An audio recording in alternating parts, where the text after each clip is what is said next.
In a small village nestled in the lush green hills of Ghana, there was a chief named Nana Obrempong. He ruled over the people of Asantemanso, a community known for its rich culture, fertile lands, and vibrant festivals. However, unlike the wise and just chiefs that came before him, Nana Obrempong had grown greedy and cruel. His love for wealth and power had blinded him to the needs of his people. In the early days of his reign, Nana Obrempong was kind. He listened to the elders, attended festivals, and settled disputes with fairness. But as time passed, his heart changed. One fateful day, a group of traders came to the village, bringing with them gold, fine cloth, and exotic foods.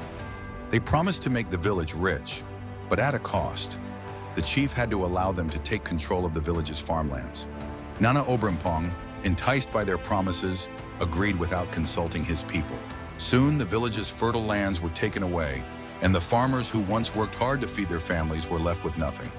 The villagers began to suffer. There was less food, and those who used to farm the land were forced to work for the traders, who paid them very little. Hunger spread, and children no longer had enough to eat. The once lively markets became quiet, and the joy that filled the village disappeared. One night, an elder named Kwaku approached the chief's palace. He was a wise and respected man, known for his calm nature. He asked for a meeting with Nana Obrempong, hoping to reason with him. "Nana," Kwaku began softly, "the people are suffering. The land that fed us for generations is gone. We cannot survive like this. I beg you, think of your people. Return the land to us." But Nana Obrempong, sitting on his golden stool, dismissed Kwaku's words. "You are an old man," he said, his voice cold. "What do you know of wealth? The village is rich now, richer than it has ever been. The people should work harder if they are hungry." Heartbroken, Kwaku left the palace, knowing that the chief had turned his back on his people. Weeks passed, and the situation worsened. Children fell ill, and the elders could no longer provide for their families. The villagers began to whisper about the chief's greed and how he had betrayed them. One by one, people left Asantemanso, seeking better lives in nearby villages. Those who stayed suffered in silence. One day, a terrible storm came. The rain fell harder than anyone had ever seen, and the wind howled through the village.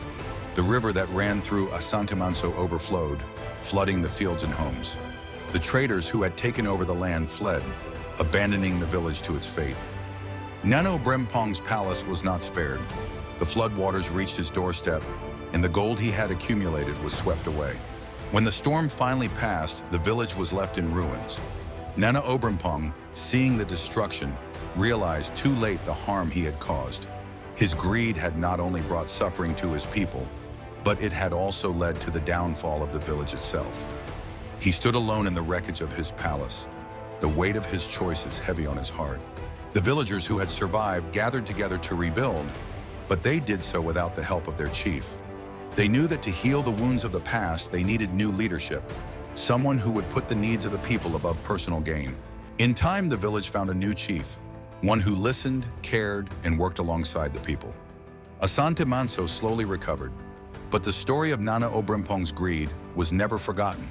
It became a lesson passed down from generation to generation, a warning of what happens when a leader loses sight of his people's needs in pursuit of selfish desires. And so, the village of Asantemanso thrived once more. But the memory of the wicked chief remained, a reminder that true leadership is about serving others, not oneself.